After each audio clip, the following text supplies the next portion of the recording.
Готови ли сте за пътуване назад във времето? Не знам защо посочих натам, явно натам е назад във времето. Здравейте, аз съм Цвети и днес заедно ще скочим в моето художествено минало. Днесла съм ви тези скетчбуци. Те събират част от моите скици от първата до последната година в художествената гимназия. Ще видите кривата анатомия, странните идеи, които тогава ми се струваха гениални. От шедьоври до катастрофи. Нищо няма да скрия. Пригответе се за малко срам, много смях и доза носталгия.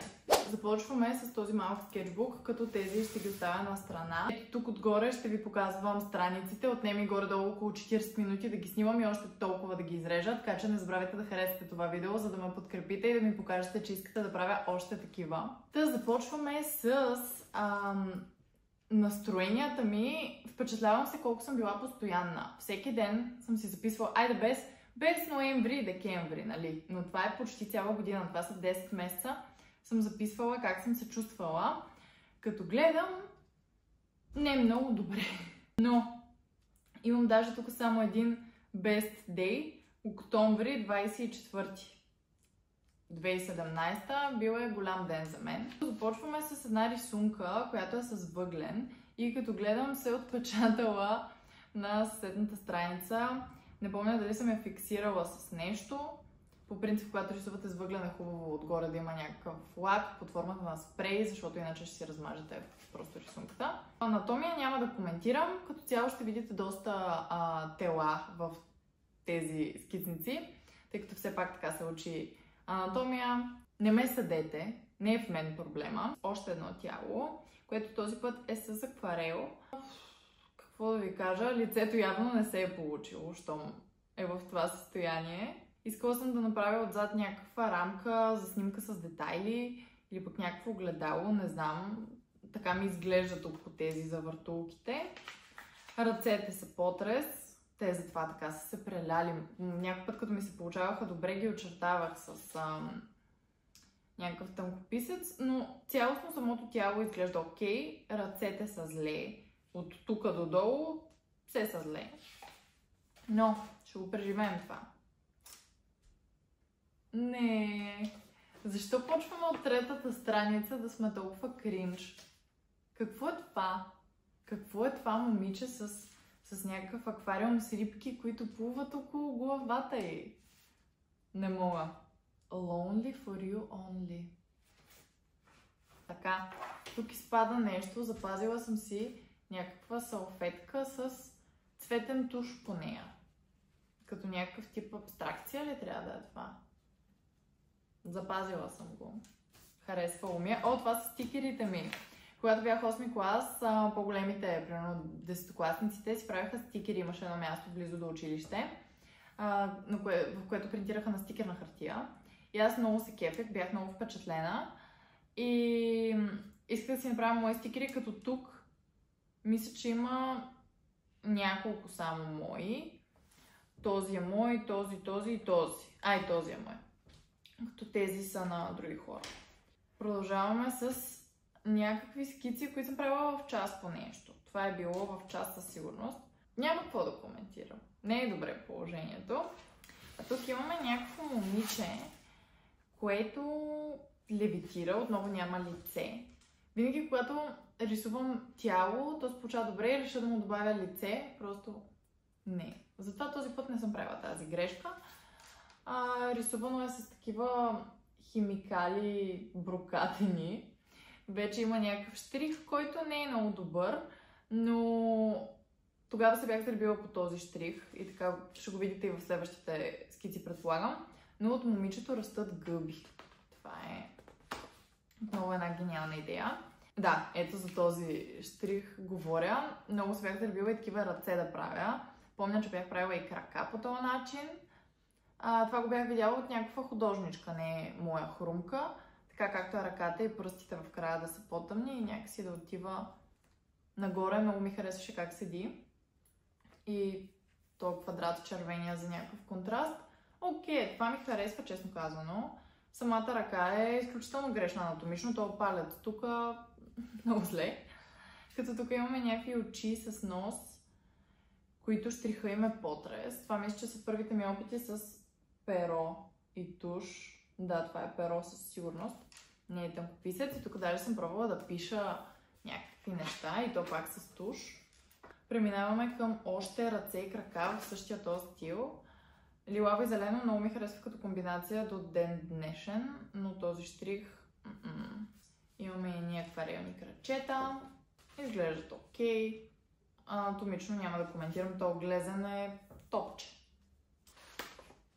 Това е добре. Това е някакъв скелет, който може би отново, да, той не е много адекватен. Визуално изглежда добре, някакси като го погледнеш, изглежда ти правилно. Сега дали е... Това е много странно.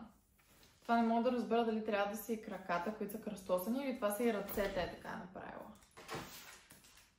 Не знам, но това са ми такива опити за някакъв фон да вкарам по-интересен. Тук цяло е готино, тук има много експериментални неща. Тези божури, помня, че имах живопис и не ми се рисуваше нищо или нямах лист, не помня каква беше точно историята, но стола до мен някой го беше използвал като палитра, буквално на стола там, където се сяда. Имаше супер много бои смесени, те бяха темперни бои. За тези, които не знаят, темперните бои, когато изсъхнат, можеш отново да ги активираш, просто като добавиш вода. Не са като акрила, които изсъхват и повече не може нищо да правиш с тях. Температа можеш. Дори сега, след толкова години, ако сложа една четка с вода, ще мога да го размажа това нещо. И просто взех боя от стола и ги нарисувах и ми беше много забавно. Тук имаме още от тези ръце, този път 3, като тази черната е добре, но тази и тази просто не.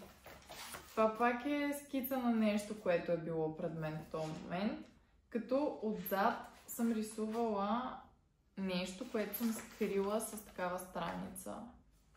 Окей. И пак имаме от ръцете, но този път е с боя, някаква кръв. И тук нещо на японски написано, което даже не знам какво е. Чакайте да видим, че ми стана интересно. Дали ще го преведе? Дали съм го написала достатъчно добре? Пише, искам да крещя. Не знам дали...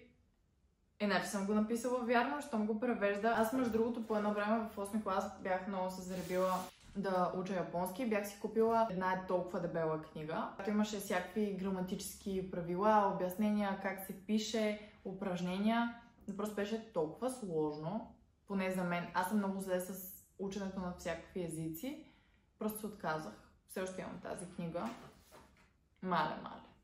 Тук хич не ми се е рисувало. Искам да видите просто това на желание. И съм направила двете ми любими неща явно за рисуване в този момент. Тия божури и ръцете. Нещо тук съм си драскала. А това помня, че беше проект за някаква суха игла. Нататък може би ще има още, ще ви разкажа каква е техниката точно. Готино, аз много обичам да рисувам, явно от 8 клас го обичам, което е доста впечатляващо. Много обичам и да снимам пране, и да рисувам пране. Имам сигурно 20 рисунки на пране, може и повече да са. Много ми харесва как изглежда визуално, просто как пада и вятъра го подухва. Много ми е такова, просто свобода ми излъчва и спокойствие. Тук пак с много голямо нежелание правено това. Какво е това дръвче? Какво е това? Тук почти никакъв штрих. Готино е, изглежда окей. Много ме дразни ето какво е кривичко. Защото навсякъде друга да е много равна линията и тук е някакво наръфано. Дразни ме. Това е интересно. Някаква елфка. Още от тогава интерес към тези неща. Тогава мисля, че никакви бижута още не бях правила, дори от смола. Добре. Тук пак имаме туш и перо и четка. Съответно на местата, на които съм сгрешила. Някакви цветя, готини са. Окей, в смисъл скица. Това обаче не е много добре. Това ми изглежда като Пипи дългото чорапче в някаква много сериозна депресия. И на някакви субстанции. Това помня, това са Pinterest идеи сега.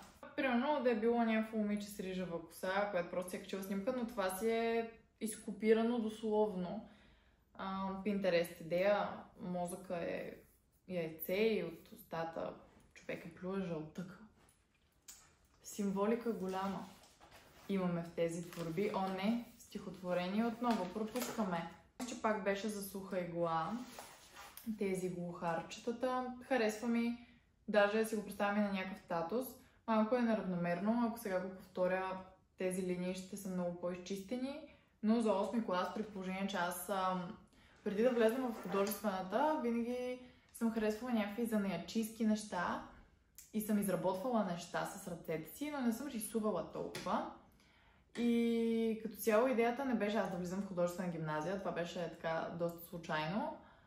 И те пък взеха, че много ме харесаха, много харесаха това, което бях направила на изпита. И оттам аз влезнах тотално неука. Всички от моят випуск бяха ходили на предварителните уроци. Аз изобщо не бях ходила. Но въпреки това, моят прогрес беше много по-голям, тъй като аз тръгвах от 0, докато те тръгваха, да кажем, 40%. Те, да кажем, надграждаха от 40 до 50 за една година, аз надграждах от 0 до 50.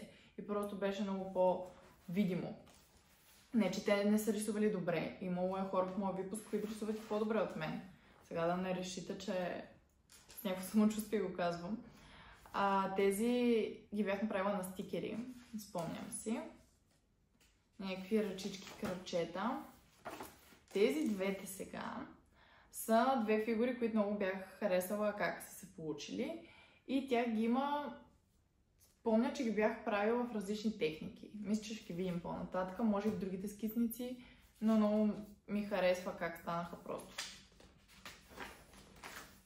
Тук пак имаме нещо японско, ръце, цветя, червено и черно си е много готина комбинация. Айде пак да видим какво пише. Аз се зарибих сега. Отчаяние. Окей. Цвети в 8 клас не се е чувствала много добре. Тия ръчички, тотален потрес, цигарки. Това беше... Бях си намерила от някъде някаква книжка с такива различни десени, които отгоре са плат, а от задната страна е като двойно лепящо тиксо. И ти ги изрязваш в някаква форма и ги лепиш и аз много се забавлявах с това.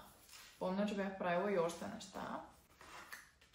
Тук пак имаме някакво смесване на текстури, някакъв вид колаж. Това е супер Pinterest отново. Не е зле. Не е зле. Абе зле. Тук явно съм направила някаква скица, след това съм минала с акрил и след това съм минала с тънкописец. Но щрихите са много гадни, листата Монстера са приемливи. Така. Първо ви показвам това. Тази боя черната, сега като я виждам, бях я купила от някакъв арт магазин до нас и много я обичах, защото тя дава един гланцов такъв латексов ефект. Много я обичах и после никъде не можех да намеря тази боя повече. Но тук композицията малко не я разбирам какво съм искала да кажа с това. Някакви ръце, книга, цигара, тук някакви такива увеселителни знаменца. Не разбирам какво искал да каже автора. Малко ще трябва да го цензурираме. Бях пробвала да използвам тази точковидната техника, но явно ми е омръзнало, защото на места съм сложила линии, което не трябва да се прави. Или пък може би съм направила първо линиите и после съм решила да го направя точковидно. Не знам. Вратта е много щупен. Цялото лице не се коментира. Иначе е файн. Като за първи опит е добре. Акварелчета, които са много сладки. Аз ги харесвам. Отдалече изглеждат може би добре. Това е някакво море. Но отблизо буквално не прилича на нищо. Буквално прилича на някакво намазано просто. Горното личи си какво е. Това е сладко. Това е пак някакъв акварел. Аз по принцип не рисувам така с акварел, но тогава съм търсила своя начин на рисуване. Мисля, че трябва да спра да казвам, че анатомия липсва, защото тя липсва при всяка от тези скици. Готино. Окей. Това мисля, че са някакви бързи скици на някакви неща. обувките ме кефят много. Тогава рисувах много с цветни моливи. Изглежда доста готино. Пинтерест. Защо плочките са върху момичето? В смисъл, плочките от банята. Защо са върху нея? Нямам идея защо съм го направила така. Може би е трябвало първо да разграфя с молив, след това да я направя и да направя само тези части, които са зад нея реално, но... А тук съм направила някакво много грозно лице и просто съм го покрила с разреден туш, но въпреки това се вижда грозното лице. Ето ги пак, ето ги пак тези двете мадами, които ви казах, че ще ги срещаме. Не ми харесват, честно казано, пак са малко такива Pinterest. Представям си ги принтирани в тези рамките, които си ги купуваме от Юск, примерно, да има нещо такова вътре в него. С този текст тук. Това аз съм го писала. Окей, той е колаж реално. Това отдолу е такава хартия амбалажна, или как се казваше. И отгоре съм сложила някаква друга хартия, която аз съм го писала това. Аз си мислех, че е някакво готово така купено. И стигаме пак до нещо японско в червено и черно. Много ми харесват тези цветя.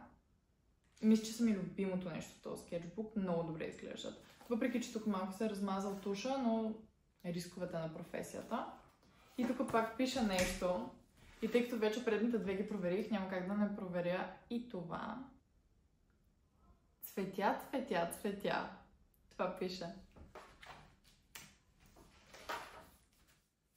Какво е това? Какво е това? Какво е това? Не знам какво да коментирам даже. Това е с... Разбира с какво е. Това е червен туш. А това е фломастър. Като тук след това светлосенките с молив, а тук имаме добавени контури с тънкописец. Като цяло са симпатични, харесва ми, че са червени, честно казано. Харесва ми, когато скиците са в някакви нетипични цветове. Това даже не съм си играла да ви го снимам отблизо, защото... Какво е това? Това също е много грозно. Тук пак не съм си дала, ама никакъв взор. Никакъв. Тук нещо съм... Първо ми го преведе като основен. И бях така... Нещо съм написала грешно, но сега ми го превежда като кралица. Кралица, принцеса. Това е яко, това е доста фън. Тъпото е, че отзад се е отбелязало. Това ме кефи доста. Носи ми много плажно, лятно настроение, харесва ми фона, харесва ми жената, харесва ми штриха, въпреки че е много хаотичен. Ето тук много ми харесва и ми харесва, че няма ясен контур, защото когато штриха е такъв хаотичен, ако има ясен контур, няма да стои някакси свързано, не знам. Ето тук на врата единствено бих добавила още малко штрих е така. Това е също брутално яко, това е такива цветни химикали. Доста готино. Мисля, че пак някъде в Pinterest съм видяла нещо такова. Имаме отново някакви депресарски неща с туш, този път син. Това е красиво, мисля, че пак е с темпера. И мисля, че си бях нарисувала после още едно такова, което си бях рамкирала. Изглежда добре. И отново ми харесва, че съм вкарала някакви по-интересни цветове. Лилавото, синьото, като някакъв тип светлосенки. Какво да ви кажа? Има и такива моменти. Фигура в екстериор, сред живите, отражения, времето. Разговор с моята сянка. Това са ни били. Имахме някакъв конкурс или нещо такова. Не знам. Но това са били възможните теми.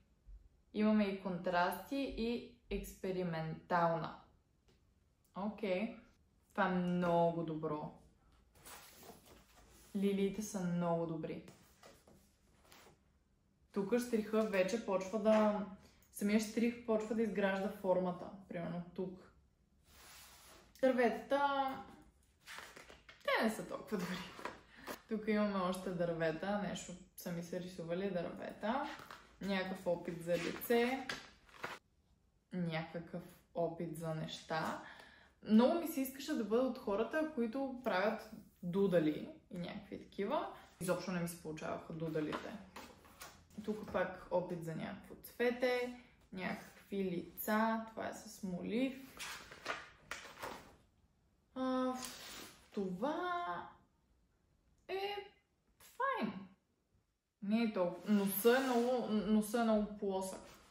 Носа е зле. Но устните са окей, очите са малко кривички, но са добре. За 8 клас, като видяхте нещата, от които тръгваме, пак казвам, това си е абсолютен прогрес за мен. Това мисля, че една моя съученичка Теди се ме нарисувала тук.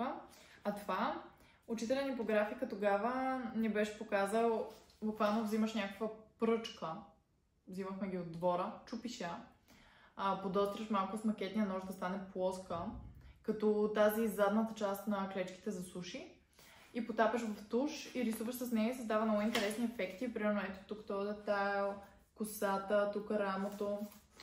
Правеше много яки шарки. Това е пак някакъв дудалинг опит. На мен просто не ми идваха идеи за дудали. Ръчичка отново. Това беше първият ми проект за ситопечат. Все още го имам на блуза това нещо и го имам принтирано и на листове, но не точно това, ами вече завършената база. Това е просто проекта, че искам да са по този начин лицата, че искам да има някакви ръце. Тук е някакъв опит за доизмисляне на самите лица, как точно да изглеждат, защото виждате тук това е усмихнато, тук са намръщени двете. Това ми беше пък първата суха игла. Имам я в Пловдив още принтирана. Сухата игла е техника, при която се взима парче плака, върху което се драска с една игла много дебела и масивна. Като преди това имаш скицата, налагаш плаката отгоре, тя е прозрачна плака и драскаш тази игла, повтаряш всичките линии общо взето. След което се нанася мастило, листовете се подготвят предварително и на една огромна преса се минава цялото това нещо. И мастилото, което е останало в тези прорезите, които е направила тази игла, това реално са щрихите, които се отпечатват върху листа. Надявам се да сте разбрали нещо от моето обяснение, но това беше първата техника, която учихме. Това е една от бабите, които ни бяха модели по рисуване, по живопис, по всичките рисувателни предмети горе-долу. Съвсем семпла, отгоре скица с акварел. Тук имаме някакви сградички. Мисля, че са от някакво пътуване, където сме били с майка ми. Това пак са били някакви идеи за стикери. Мисля, че само това направих, но като цяло всякото ги гледам са супер бейсик. В смисъл растение, крушка, някакъв аутфит. Ръцете. Когато не можем да рисуваме ръце, просто не рисуваме ръце. Тези божурите, нещо. Това също е суха игла. Не знам дали сме я принтирали обаче. По парченцата Тиксо разбирам, че е била залепена плака отгоре и че съм го драскала това. Нямам спомен да сме го печатали. Ще се разровя из вече картините и може би ще го открием, не знам. Между другото имам две огромни черни папки от тези художествените, пълни с рисунки. Едната е за графичните рисунки, другата е за живописните рисунки, тъй като аз бях специалност графика, но горе-долу в 11 клас малко се преориентирах повече към живопис. Въпреки че завърших си графика, това е специалността, която съм завършила, но някакси рисуването с бои в последствие повече ми хареса. Така че ако искате да разгледаме и вече картини, може да ми оставите коментар, да харесате видеото, да се абонирате за канала. Продължаваме с дърветата. Ръцете. Ръцете са много трудни и до ден днешен нямам самочувствието, че мога да нарисувам перфектните ръце. Това е сладко. Сладичко е. Тук ми е показвал нещо учителя по графика. Той наистина рисува много добре. Това за мен е един от най-добрите ни живи художници, от който много съм взела, много съм научила тези сините ми картини, които сте виждали в много от видеята най-вероятно, са техника, която той ми показа и ме научи. Тук имаме някакви опити за някаква кукла разпадаща се.